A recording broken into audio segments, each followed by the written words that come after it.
Қазақ жазуы үлкен реформа алдында тұр. Латын әліпбиіне көшіп, тарихтың жаңа парақтары ашылмақ. Қазақ халқы батыс және түркі әлеміне жақындай түседі.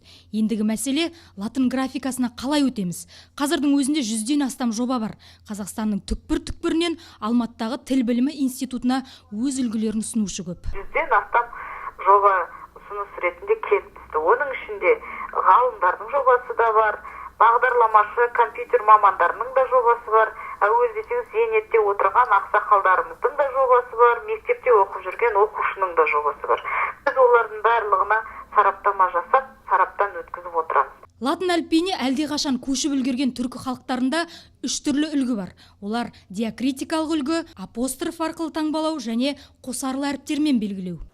Алайда ғалымдардың пікірінше бұлардың қазақ тіліне келіспейтін тұстары көп. Мәселен, диакритикалық және апостроф арқылы белгілеуде қос нүкте, сызықша, нүктелер көбейіп кетеді, бұл жазуға кедергі келтіреді.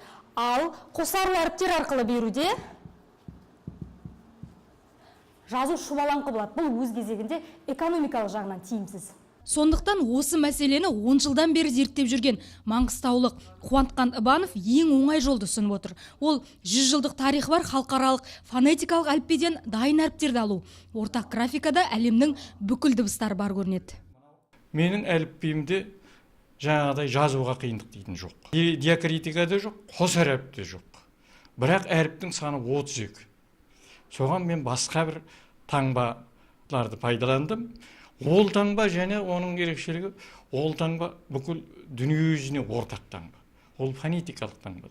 Қазір әлемнің 51 елі латын графикасын қолданады. Алдағы уақытта латыншаға ауысуды көздеген мемлекет көп. Латын әліпбиі жаңа заманауи технологияның да тілі. Өндіріс, ғылым, инженерия, IT технология латын әліпбиімен таңбаланады. Ендігі мәселе экономикалық, рухани, тіл білімдік жағынан қазаққа тиімді үлгісін қабылдау болып отыр. Айсара Айтман, Ролан Аметұлы, Айнақпарат.